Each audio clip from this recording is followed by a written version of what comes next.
Então, vamos dar início à palestra. O tema Pai Nosso e o expositor da noite de hoje é Fernando Caldas.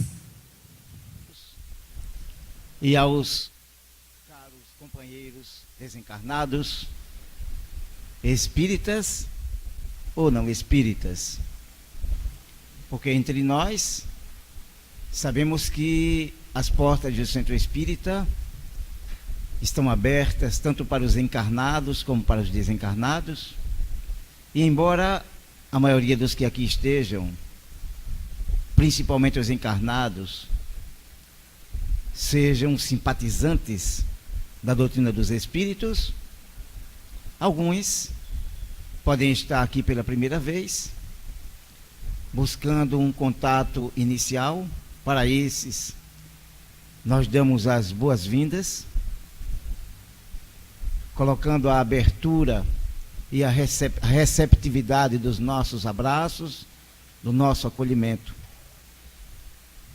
E alguns outros irmãos desencarnados, uns já transitando pelas fileiras espíritas, outros que são trazidos para tomarem contato com alguns ensinamentos, haja vista que às vezes no mundo espiritual eles têm dificuldade em compreenderem as verdades espíritas e às vezes precisa de nós, oradores encarnados, e dos elementos fluídicos, ectoplásmicos das pessoas que estão presentes, que doam essa energia vital, para que eles possam ser beneficiados com a compreensão daquilo que se traz. E alguns outros irmãos do plano espiritual, que apresentam naturalmente uma propensão ao ateísmo. Aí nós dizemos assim: poxa, como é que pode existir espíritos ateus? Espíritos ateus, tanto quanto os espíritos à toa, que estão espalhados pelo universo.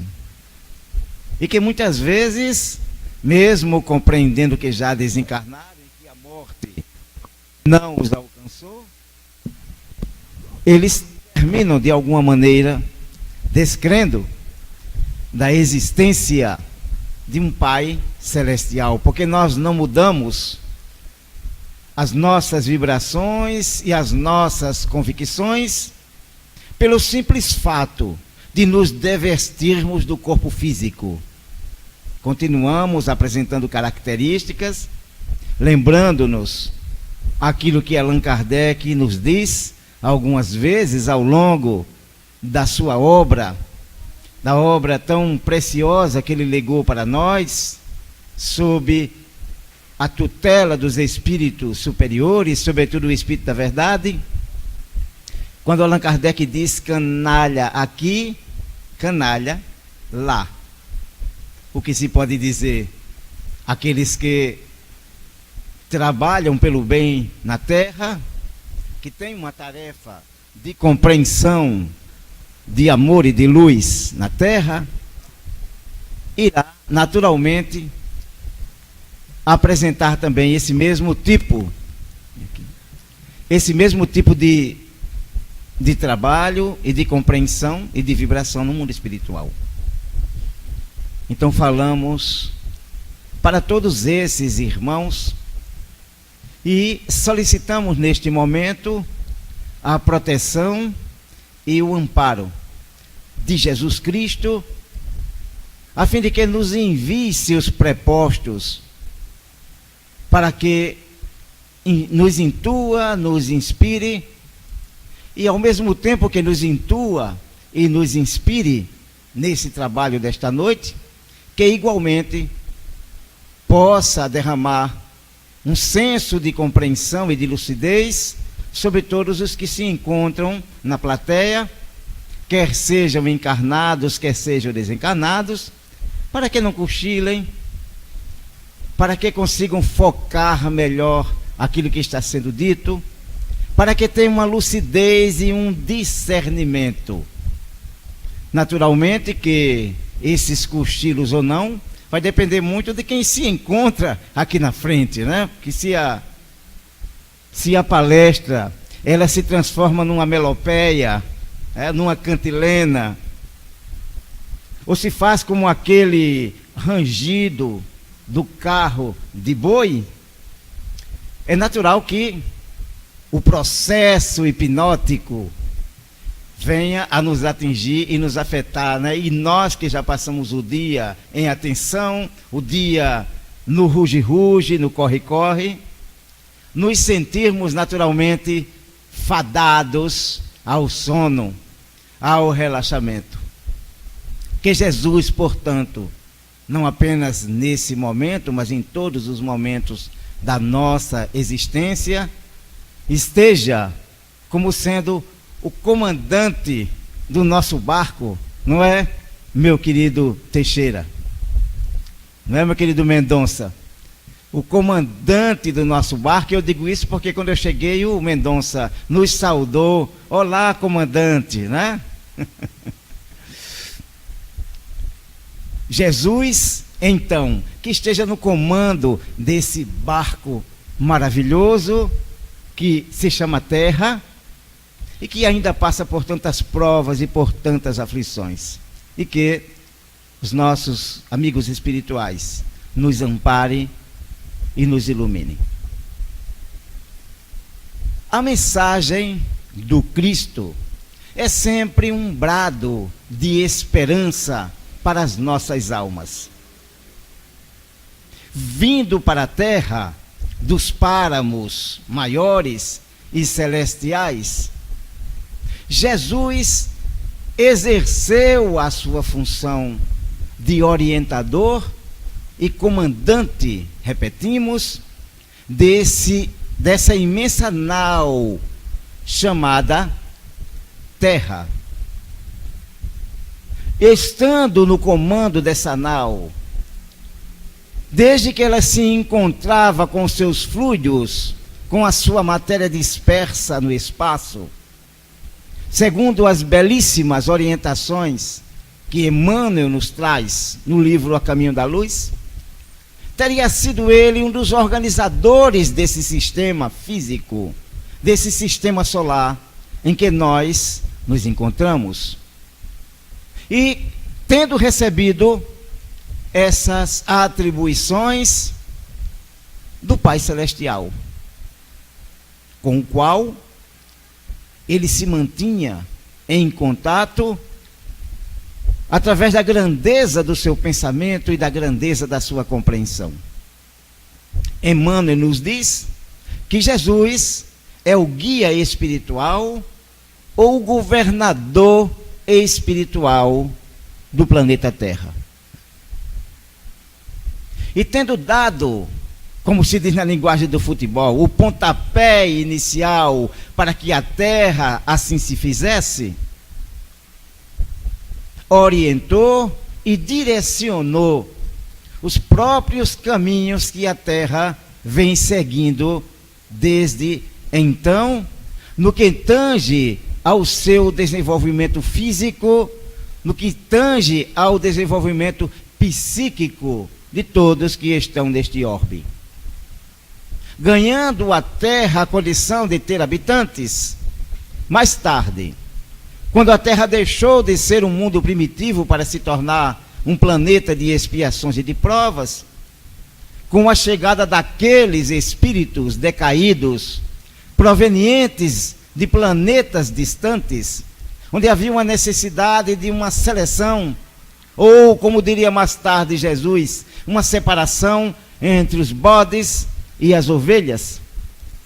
Falando dos bodes como aqueles que ainda não conseguiam compreender ou tentar dar cumprimento às suas palavras. E falando das ovelhas, aqueles outros que já se encontravam no esforço de compreensão e no esforço de atitude relativamente ao Evangelho do Cristo. Outros planetas estavam passando àquela época essa fase transitória que a Terra atravessa. E Jesus, tendo convocado, ou estando à frente desses companheiros exilados destes planetas, prometera que mais tarde ele mesmo viria à Terra para implantar o sistema divino, para implantar nela o sistema do Evangelho, para trazer essa moral universal chamada Evangelho. E tendo chegado o momento aprazado, conforme as próprias Escrituras falavam da vinda desse rei, daquele que grandiosamente transformaria a terra, Jesus submete-se ao maior de todos os sacrifícios que ele poderia se submeter, que naturalmente o seu grande sacrifício não é o périplo que ele desenvolveu na sua via crucis, não foi o anátema que ele sofreu por parte dos homens que não o compreenderam, e nem tampouco foi o processo em si da crucificação. Porque o grande sacrifício de Jesus foi atravessar as trevas densas que cercam o nosso orbe, para mergulhar aqui, qual se vestira um escafandro, e tendo vestido esse escafandro, passar mergulhado nessas trevas 33 anos.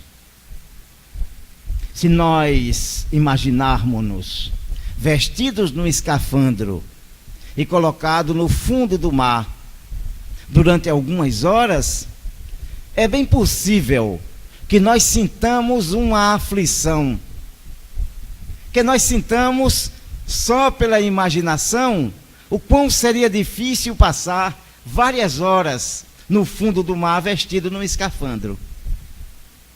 Então, quando nós imaginamos que Jesus viveu 33 anos nesse escafandro, chamado corpo físico, e que tendo vivido esses 33 anos, simbolizou para ele, sim, talvez, podemos dizer, ou poderíamos afirmar assim, o maior dos sacrifícios que Jesus teria feito por nós. E ele fez isso para quê? Porque Jesus era luz, e é luz. Mas ele atravessou a densidade das trevas. Ele que era luz, se fez trevas, vamos dizer assim, ao mergulhar nesse escafandro físico, ao mergulhar nesse ergástulo, nessa cela carnal, para poder nos ensinar a conjugar em todos os tempos e em todos os modos o verbo amar. Ele que era luz se fez trevas, para que nós que somos trevas nos façamos luz ao seguir o seu caminho. Vindo à terra, Jesus iniciou a sua trajetória de ensinamentos para a humanidade. Tendo sido perseguido desde o princípio, desde o seu nascimento, e tendo encantado aos doutores da lei, aos 12 anos de idade, pouco se sabe sobre a sua vida nesse período que se sucedeu entre os 12 e os 30 anos de idade. Mas ao reaparecer, nós encontramos Jesus numas certas bodas, as chamadas bodas de Caná. E ali, a sua querida mãe, Nossa Senhora, Maria de Nazaré, por quem a humanidade mantém um grande respeito e uma grande veneração, por simbolizar o maior de todos os arquétipos femininos que já passaram pela face da terra. O arquétipo de mãe, o arquétipo de mulher, o arquétipo de grande mulher de uma mulher resignada e submissa à vontade de Deus. Maria se aproxima de Jesus e diz: Mestre, acabou-se o vinho. E Jesus diz: o que eu tenho contigo, mulher? Não vês que a minha hora ainda não chegou? Mas relembrando as orações que as mulheres costumam fazer, porque em geral a gente ouve essa afirmativa: vamos pedir para a mãe que o filho atende. Porque pedindo para Maria, nós imaginamos que Maria vai chegar lá junto às orelhas de Jesus e vai dar: olha, quem está mandando é tua mãe. Me foi pedido e eu não posso falhar. Então pede-se à mãe para que o filho possa atender. E naturalmente Jesus, em respeito à sua mãe, obedece e manda que sejam trazidos galões de água.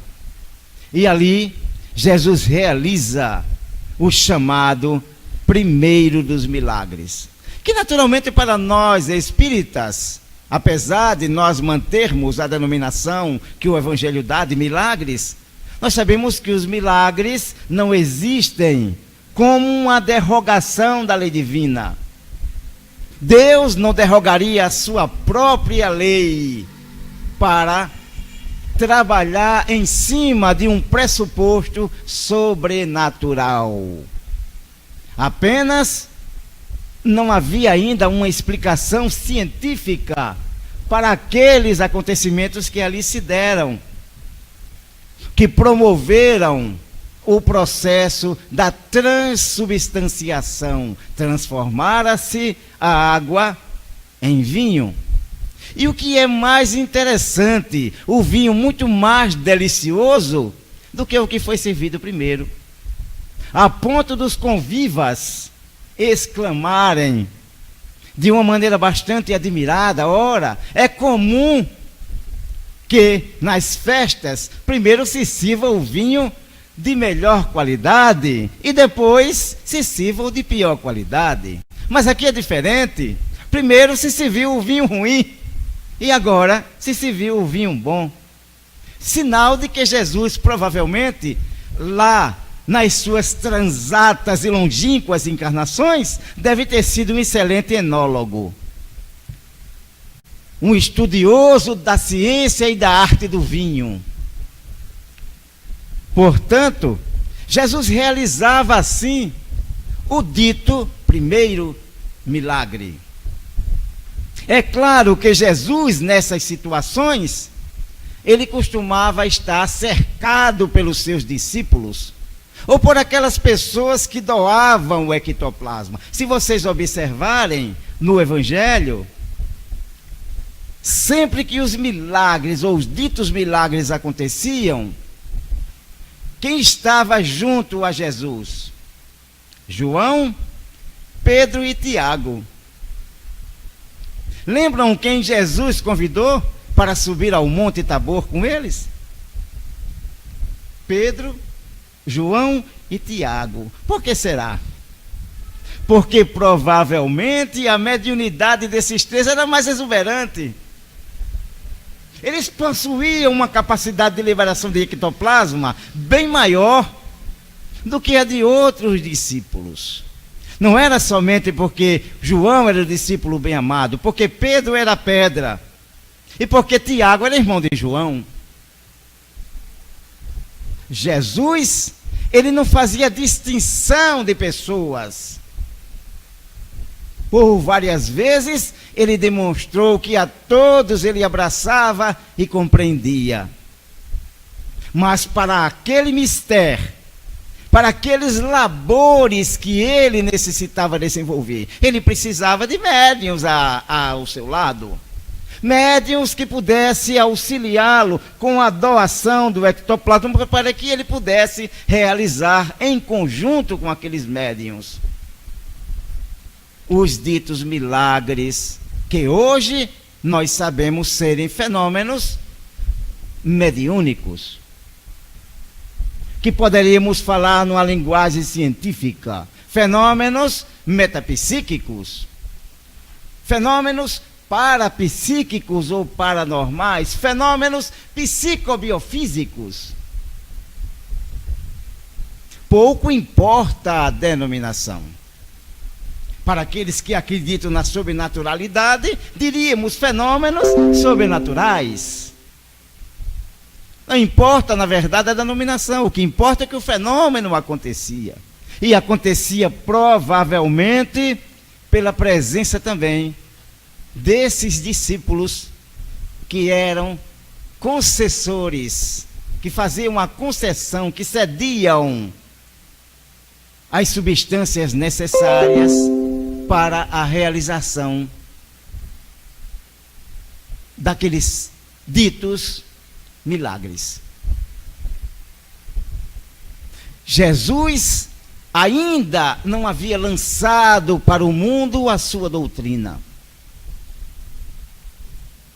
E somente lá, no capítulo, em Mateus, do capítulo 5 ao capítulo 7, é que Jesus lançou as bases da sua filosofia universalista. Foi que Jesus começou a propagar e apresentar no seu discurso filosófico, a apresentar para a humanidade a que ele vinha, a que ele se prestava e o que ele iria trazer para a humanidade. Se nós pararmos para observar a Bíblia, nós veremos que a Bíblia é dividida em duas partes: o Antigo Testamento e o Novo Testamento. O Antigo Testamento contando a história, as peripécias, as aventuras, as dificuldades, as aflições, as vitórias dos judeus dispersos pelo mundo através do fenômeno da diáspora, as profecias, os ensinamentos graves e sábios que nós encontramos no Antigo Testamento. O Novo Testamento nos apresenta aquilo que Jesus nos trouxe, composto não somente da vida de Jesus contada pelos 4 evangelistas, mas também pelos Atos dos Apóstolos, mas também pelas epístolas dos apóstolos e pelas cartas, as epístolas de Paulo aos gentios. Iremos observar que a parte mais importante da Bíblia, ninguém tem dúvida disso, eu acredito, é o Novo Testamento. Porque o Novo Testamento é o despertar de uma nova ordem para a humanidade. A humanidade que havia ainda mergulhado em trevas.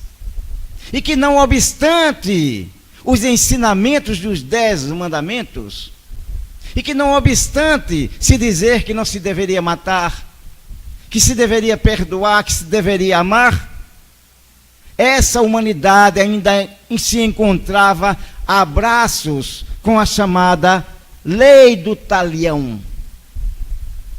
Tal qual eu te faço, tal qual receberei. Então, assim como eu ajo de uma maneira, eu terei a mesma coisa para mim. Ou seja, olho por olho, dente por dente, unha por unha, dedo por dedo, e assim sucessivamente com os vários órgãos do nosso corpo. Jesus, ele vem instaurar uma nova ordem. E ele diz: eu não vim destruir a lei de Deus. Porque a lei dos homens ele veio realmente renovar.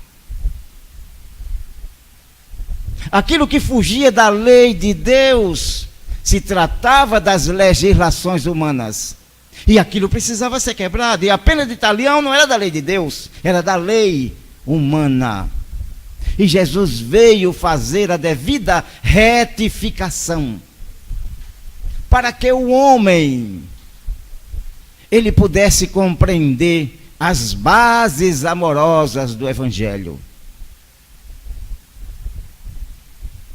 Mas, se a parte mais importante do Novo Testamento é o Evangelho, qual seria a parte mais importante do Evangelho? Mahatma Gandhi, conhecido pela sua doutrina da não-violência, pela prática da não-violência, que conseguiu dobrar a poderosa Inglaterra na independência da Índia, e que foi morto pelo fanatismo, ele tinha uma aversão imensa pelos cristãos.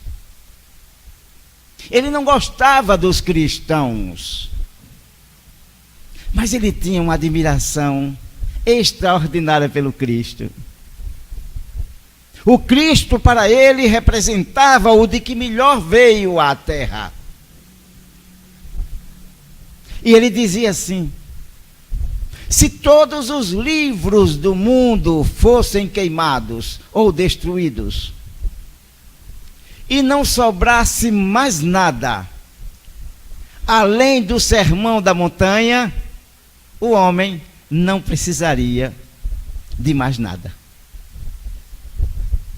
Ele já teria toda a lei sublime e superior a qual se submeter.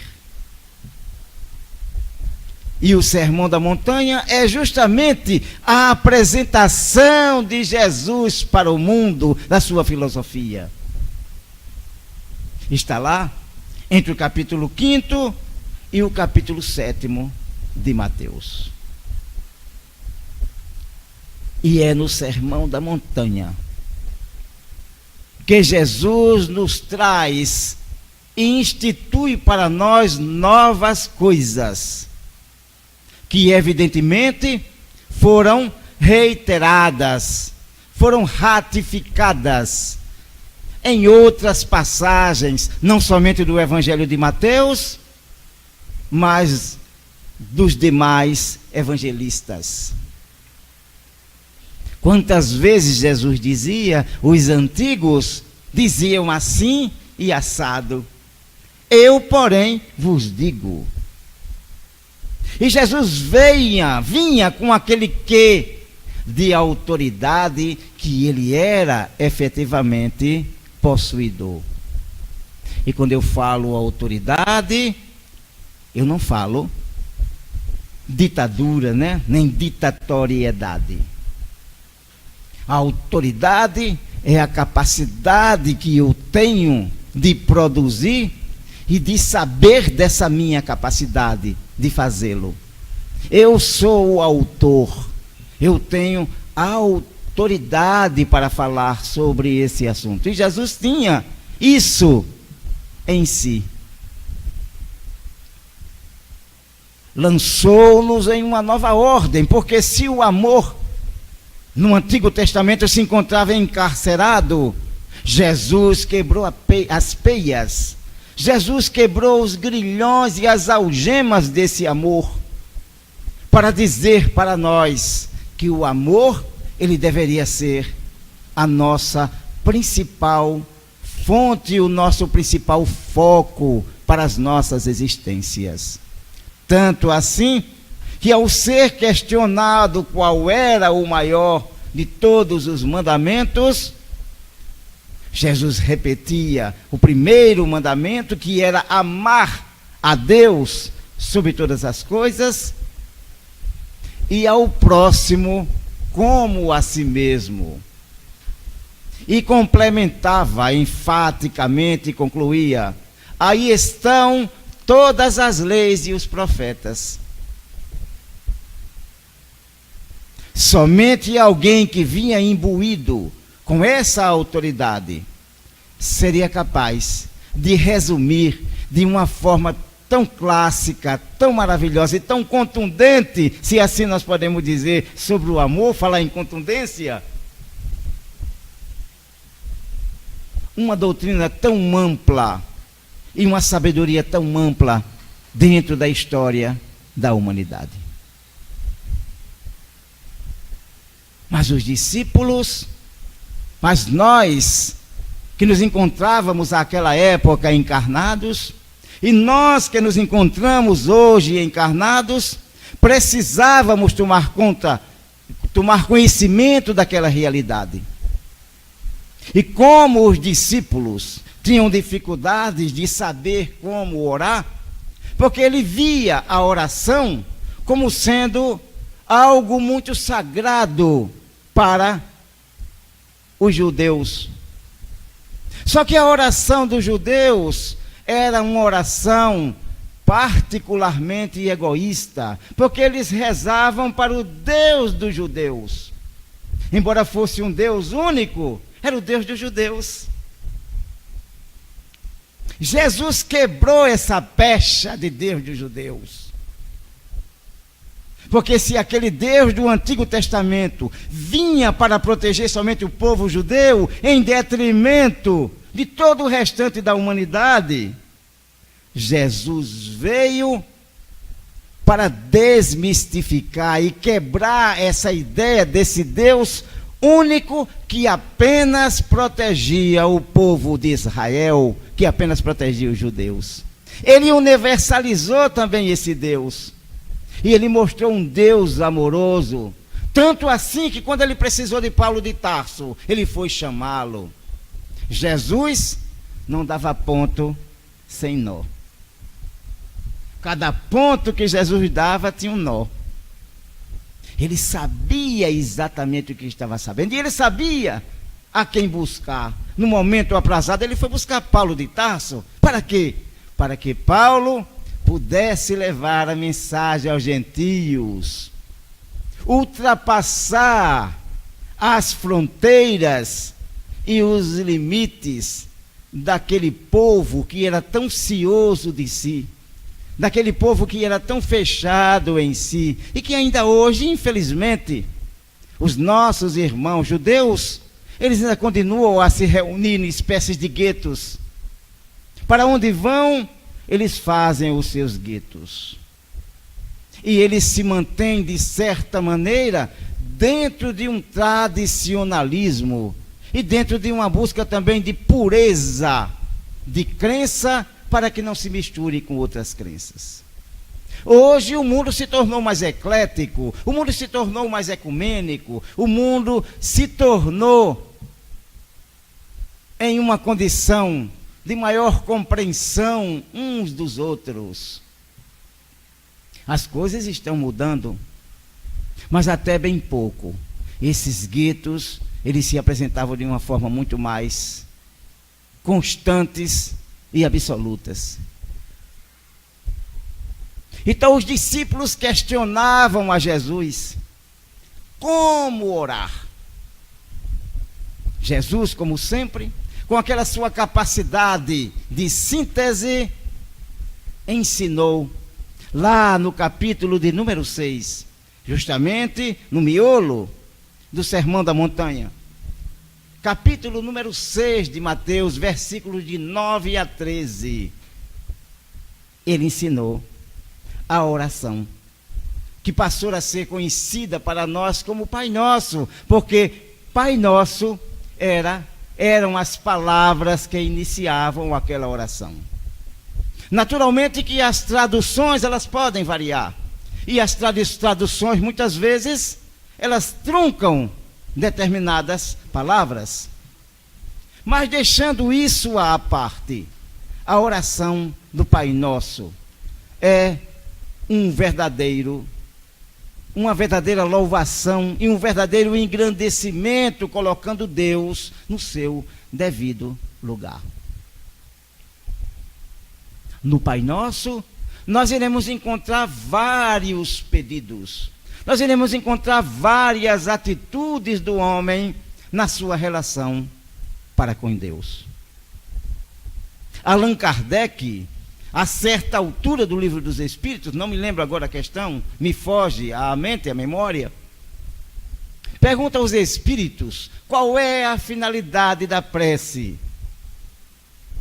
e os espíritos respondem. Com a prece, nós visamos a 3 coisas: louvar, pedir e agradecer. O Pai Nosso, ele abrange esse tripé, essa síntese que os espíritos nos trazem. É assim que Allan Kardec, aliás, é assim que o Cristo, ele nos traz essa oração e assim ele inicia: Pai Nosso que estais nos céus. Evidentemente, nós temos que compreender, quando Cristo diz o Pai Nosso que está nos céus, é que não existe apenas esse céu que nós visualizamos, que, aliás, a cor desse céu é uma ilusão de ótica para a nossa visão. Por quê? A cor do céu, que não aparece à noite, é devido à luz do sol, que bate, que envolve a massa de gás que se encontra no entorno da Terra. Tanto assim que à noite nós não visualizamos o azul do céu pela falta da luz do sol.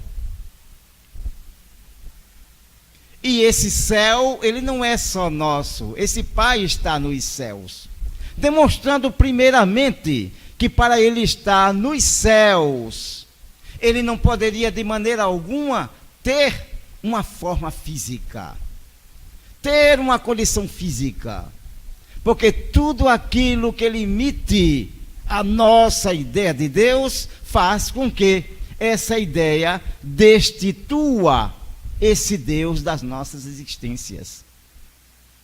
Tudo aquilo que limite Deus são ideias acanhadas e que não correspondem à realidade de Deus. O universo, alguém já dizia, é um grande pensamento. O universo é um grande pensamento.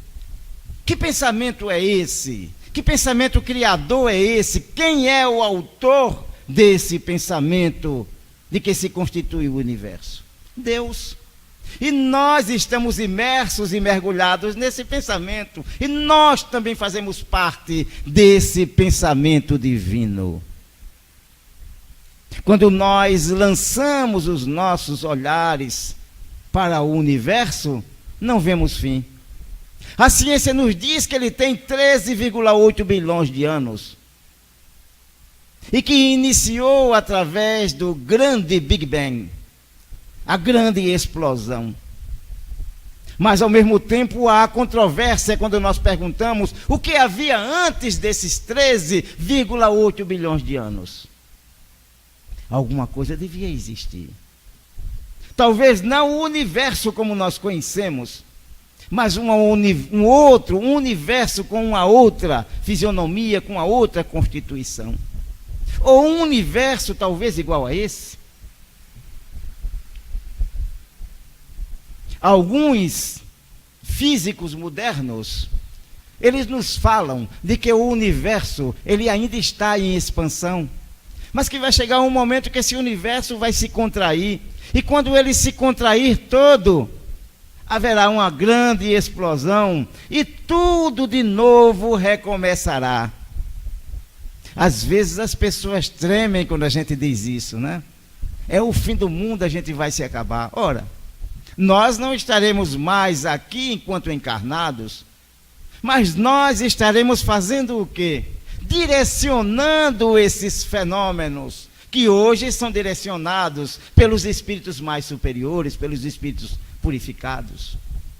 O Sol, ele tem ainda, segundo a ciência, 5 bilhões de anos. Além dos 5 bilhões que ele já teve, é uma estrela de meia-idade. Chegou à metade da sua vida. A Terra, que tem 4,5 bilhões de anos, provavelmente, quando o Sol se tornar uma anã branca, deixará de existir. Mas tudo recomeçará, porque a vida é cíclica e todas as coisas se desfazem para se refazer. Ou como dizia Lavoisier, né? Nada se cria, nada se perde. tudo se transforma. É a lei da conservação da matéria, né? Se não me engano, é esse o nome da lei, né? Lei da conservação da matéria. Estou olhando ali para o físico para receber o aval. Então, em cima disso, Deus não poderia ser retido a um corpo. E não podendo ser retido a um corpo, ele está em toda parte. E provavelmente em parte alguma. Espalhado por esse universo imenso, em que só a Via Láctea possui cerca de 400 bilhões de sóis. E aí? Estima-se que exista mais de 200 milhões de galáxias espalhadas pelo universo. E a nossa não é a maior. A nossa ainda é pequena. Mostrando a grandiosidade desse Deus. Então esse Pai nosso que está nos céus, não está apenas no nosso céu, mas ele está em todos os céus. Santificado seja o vosso nome. A santificação, a adoração que se faz por esse Pai. O respeito que se deve ser, porque adorar é respeitar, é admirar, é sentir a sua grandiosidade. Venha a nós, olha aí um outro pedido. Um pedido para que ele chegue até nós, venha a nós o vosso reino. Que naturalmente quando se fala em reino de Deus, se direciona isso para todo o universo, porque o universo é a morada do Pai. O universo é a morada de Deus e é também a nossa morada, como filhos dele. Mas muitas vezes a gente fica parado, esperando que esse reino venha até nós, ao contrário de nós construirmos esse reino. Não deveremos ser passivos, mas ativos. Não deveremos ser inoperantes, mas operantes.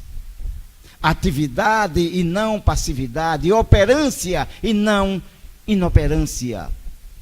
Lutar pela nossa própria transformação. Não foi o próprio Jesus que nos disse: o reino de Deus está dentro de vós? Então, se dentro de nós vige um reino, chamado reino divino, que é o reino da paz, o reino da fraternidade, da esperança, o reino do amor, não nos compete ficar à espera desse reino, mas compete-nos caminhar na direção dele. Não é apenas o venha a nós, mas que nós saibamos apreciar esse reino que vem a nós e possamos, nessa apreciação, desenvolver-nos. Porque da mesma forma que Jesus falou, o reino de Deus está dentro de vós, ele poderia ter dito também, o reino do diabo também. Se o diabo existisse.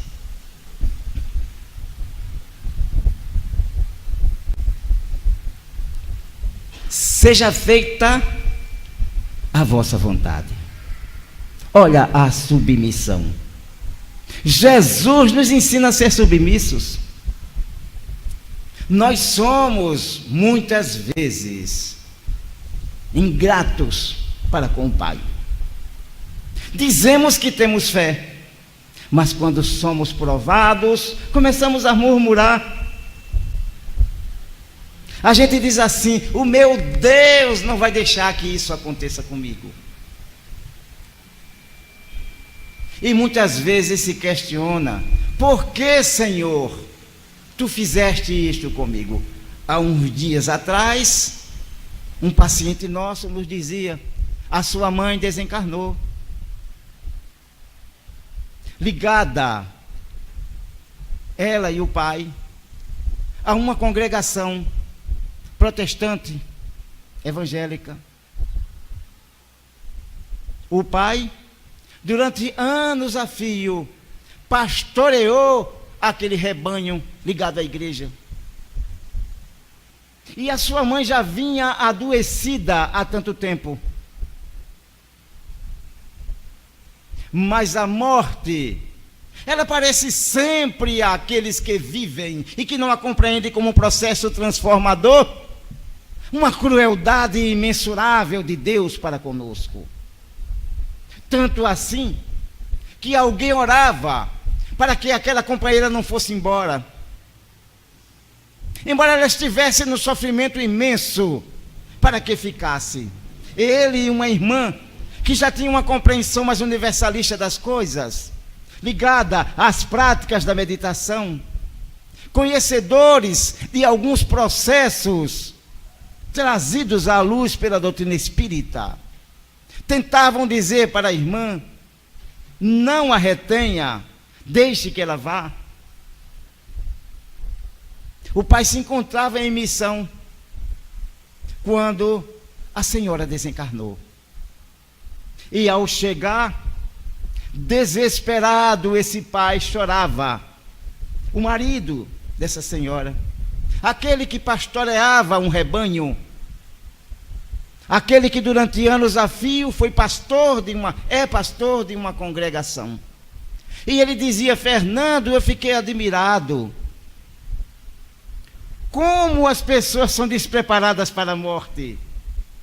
E esse irmão, o qual aqui não vai nenhuma crítica, me perdoem, mas esse irmão batia no peito e dizia: Senhor, por que fizestes isto comigo?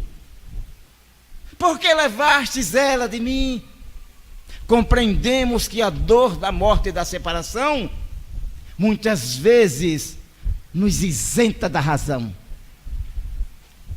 Muitas vezes nós mergulhamos no desespero e compreendemos a dor daqueles que planteiam e choram os que se foram. Mas a doutrina espírita, ela nos dá ensinamentos tão sublimes. Não é que nós não soframos com a partida dos nossos. Sofremos, choramos, sentimos saudades. Mas não nos vemos diante deles, retendo-os junto a nós, e a dizer: Senhor, não leva. Muito pelo contrário, é aquele ato de submissão e dizer: Senhor, dai para ele o melhor, e não aquilo que eu desejo, aquilo que eu quero, porque nem sempre aquilo que eu quero é o melhor para o outro. Muitas vezes nós transformamos a prece em uma magia negra, porque queremos manipular o universo a nosso favor. Ao contrário de nos acomodarmos àquilo que o universo nos traz, nós tentamos deturpá-lo para que possamos alcançar aquilo que nós queremos. Estou colocando isso para que nós sintamos a necessidade dessa submissão real. E quando nós dissermos: seja feita a vossa vontade, é que saia realmente do nosso coração. Eu sei tão pouco, Senhor. Eu conheço tão pouco da vida. As minhas dúvidas são atrozes. Eu me perdi tantas vezes pelo caminho, mas tu sabes de tudo. E porque tu sabes de tudo, eu me coloco em tuas mãos. Eu me submeto à tua vontade. Então, seja feita a vossa vontade na terra como no céu, porque ele rege tudo. Ele rege a terra e ele rege o céu. Os céus, diríamos assim. Ele rege as terras. Poderíamos colocar no plural. Porque quantas e quantas terras estão espalhadas pelo universo? Muitas vezes a gente fica desejando ver um ET e não se olha no espelho. Porque todos nós somos ET, gente. Nós não começamos o nosso processo de desenvolvimento na Terra. Nós viemos de outros planetas. Nós erramos e evoluímos em outros planetas. E estamos aqui na Terra agora e somos ETs. Não somos cidadãos da Terra, nós somos cidadãos do universo. E cavalgaremos em muitas e muitas estrelas ainda ao longo do nosso processo evolutivo. Conheceremos muitas e muitas outras civilizações à medida em que nós evoluímos em busca da perfeição. Então, nas terras como nos céus, eu me permito pluralizar essas expressões, os substantivos terra e céu. Depois, o pedido de provisão. o pão nosso de cada dia, dai-nos hoje. Nós precisamos do pão. Nós precisamos da sobrevivência. Nós precisamos do trabalho, nós precisamos do aprendizado. Mas nós não precisamos apenas do pão material. Porque Jesus Cristo já nos dizia, nem só de pão vive o homem, mas da palavra de Deus. Não é somente o pão material que alicerçará as nossas existências, mas o que nos dá substância interior, substância espiritual, substância psicológica, é o pão do Espírito. É a busca da leitura edificante, que serve para nós como pão. É ouvir as boas mensagens, é nos entregar as boas músicas, é o exercício da meditação, é o exercício das virtudes, mesmo que nós creiamos que estamos distantes dela. Mas se nós não exercitarmos a musculatura da alma, da mesma maneira que nós exercitamos a musculatura do corpo, nós demoraremos muito mais a caminhar. Nós demoraremos muito mais a chegar aos nossos objetivos. E como dizem os Espíritos na questão 120 do Livro dos Espíritos, aqueles que não procuraram seguir o caminho do bem, para eles as eternidades serão mais longas. Se nós nos decidimos hoje por esse pão do Espírito, não somente pelas nossas necessidades materiais, mas sobretudo pelas nossas necessidades espirituais, nós estaremos atendendo a esse pedido que fazemos a Deus: dai-nos, Senhor, o pão nosso de cada dia. Aí vem a solicitação do perdão. Perdoai as nossas dívidas, as nossas ofensas, assim como nós perdoamos àqueles que nos ofenderam ou que nos são devedores. Olha a lei da reciprocidade. O Senhor, Ele não precisa nos perdoar, já dizia certa vez Divaldo Franco, porque Ele nos ama. E quem ama não precisa perdoar. Quem ama profundamente compreende o processo em que o outro vive. Perdoar, que vem do latim perdonare. Esse prefixo per é superlativo em latim. Ou seja, doar superlativamente. Em última instância, quando a gente se doa superlativamente, o que a gente está fazendo com o outro? Amando. A doação superlativa é o amor.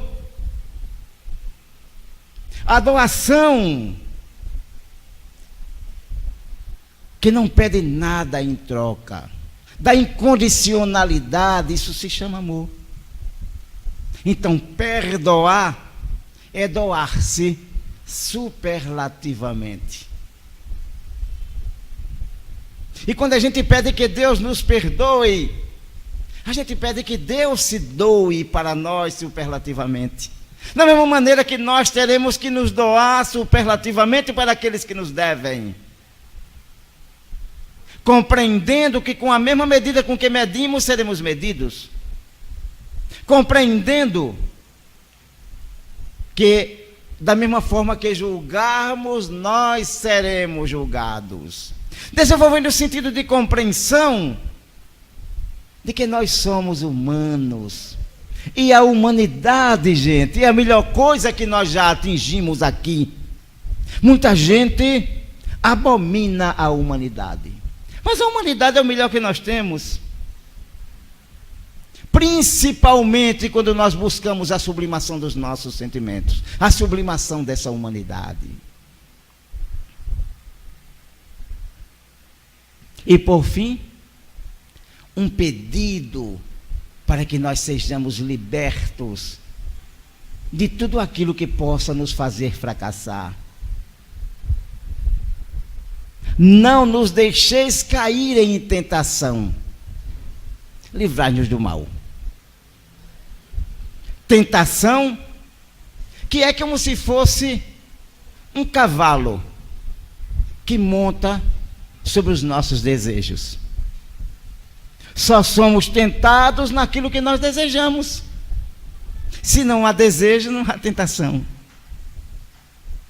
Portanto, nós precisamos primeiro cuidar dos nossos desejos, para que a tentação não apeie esse cavalo e não o faça seu escravo.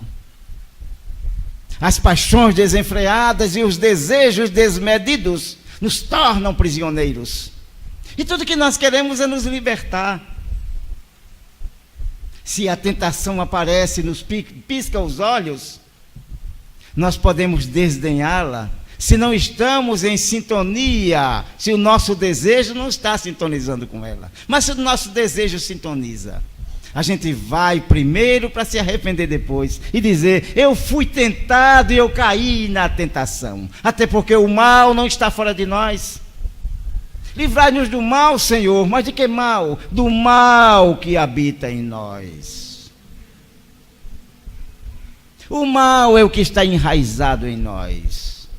E quando Jesus nos diz: reconciliai-vos com os vossos adversários enquanto estáis a caminho, a primeira reconciliação que nós devemos ter, reconciliarmos-nos com nós mesmos, perdoarmos-nos a nós mesmos, abraçarmos-nos, acolhermos-nos, tratar as nossas culpas como um processo evolutivo, compreender que nós não devemos ficar parados em cima das culpas, porque quanto mais nós nos culpabilizarmos, mais nós estaremos afundando no lodaçal do nosso ego, mais nós estaremos afundando no lodaçal da nossa própria maldade. E quando nós compreendemos que o mal está em nós e não no outro, e não fora de nós, nós passamos a compreender e a ver o outro com a outra visão, porque afinal de contas o outro passa pela mesma dificuldade, pela mesma desarmonia, pela mesma aflição que eu passo, e eu preciso compreendê-lo como eu compreendo a mim mesmo. É assim que, devagarinho, destrinchando aquilo que Jesus nos traz acerca do Pai Nosso, a gente vai compreendendo passo a passo, a par e passo, aquilo que Jesus nos quis trazer na sua mensagem. E por fim ele nos diz: teu é o reino, o poder e a glória para sempre. Que nós compreendamos a nós mesmos e as nossas maiores necessidades de transformação. Porque da mesma maneira que o Cristo trouxe o Evangelho para a transformação do homem, para a nossa transformação, a doutrina espírita, que é uma leitura, uma das leituras que é feita do cristianismo, do Evangelho do Cristo, ele também nos convoca para esse mergulho e para essa transformação, e repete com Cristo: o reino de Deus pode e deve estar dentro de nós. Que Jesus nos abençoe, muita paz, muita luz e muito amor nos nossos corações. Muito obrigado pelos momentos propiciados com a vossa assistência.